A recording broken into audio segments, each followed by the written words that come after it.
হরি ওম তৎসৎ। একজন সাধিকা বজবজের এক মাকে বলেছেন যে আপনি নারায়ণ পুজো করবেন, নারায়ণের মাথায় তুলসী দেবেন না। নারায়ণ পুজো না করাই ভালো আপনার। ওটা ছেলেকে বা স্বামীকে দিয়ে করাবেন। তা এখন ব্যাপার হচ্ছে যে নারায়ণের মাথায় তুলসী মেয়েরা যদি দিতে না পারে, তাহলে তো কি হবে আমি জানি না। কারণ নারায়ণের সেবা, পদসেবা তো লক্ষ্মী করছেন। লক্ষ্মী ছাড়া নারায়ণের তো সেবা হয় না। আমি ফটোতেও দেখেছি।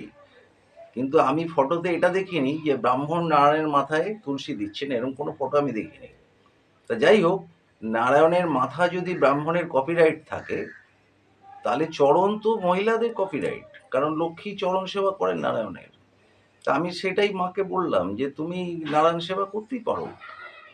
এবার যদি মনে হয় যে তুলসী নারায়ণের চরণে দিতে নেই, মাথাতেই দিতে হয়, তাহলে কিন্তু গয়া মিথ্যে। কারণ গয়াতে কিন্তু নারায়ণের যে চরণ আছে, যেখানে পিণ্ড দেওয়া হয়, সেখানে কিন্তু তুলসী দিয়ে সেটাকে পুজো করা হয় এবং পিণ্ডতেও তুলসী থাকে। সেই তুলসী নারায়ণের চরণে দেওয়া হয়। সুতরাং আপনি নারায়ণের পুজো করতেই পারেন চরণে তুলসী দিয়ে, কোনো অসুবিধে নেই। মাথাটা ব্রাহ্মণের জন্য কপিরাইট থাক। ভালো কথা। ভালো থাকবেন। হরি ওম তৎসৎ, হরি ওম তৎসৎ, হরি ওম তৎসৎ।